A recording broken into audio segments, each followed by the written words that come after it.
मी अरुण घोडके. शिवचिंतन, शिवछत्रपतींची ओळखी, सर्वांचा राजा अशीच आहे होती. राजा हा सर्वांचा असतो, सगळ्या प्रजाजनांचा असतो आणि म्हणून शिवछत्रपती सर्वांना जवळचे वाटतात. कारण त्यांनी राज्यकर्त्यांच्या परंपरा पूर्णपणे बदललेल्या आहेत. आपली खास आदर्श वैशिष्ट्यपूर्ण परंपरा त्यांनी निर्माण केली. शिवछत्रपतींच्या पूर्वीच्या राजांची परंपरा ही फुटीर आणि स्वार्थांध अशीच होती.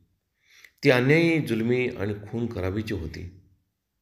या दोन्ही परंपरा शिवरायांनी पूर्णपणे बदलून टाकल्या आणि स्वतःची खास, स्वतंत्र व वैशिष्ट्यपूर्ण अशी राजकीय परंपरा, आदर्श राज्याची परंपरा त्यांनी निर्माण केली. त्यांचे राज्य हे राजाभिमुख नसून राष्ट्राभिमुख होते. म्हणूनच ते हिंदवी होते. ते राजाला स्वतःचे राज्य वाटत नाही, तर ते राज्य रयतेचे वाटते. आपल्या रयतेचे कल्याणाची काळजी करणारे राजे होते. म्हणूनच खऱ्या अर्थाने ते लोकराजे होते. त्यांच्या शब्दाकाठी जान कुर्बान करणारी प्रजा त्यांनी निर्माण केली होती.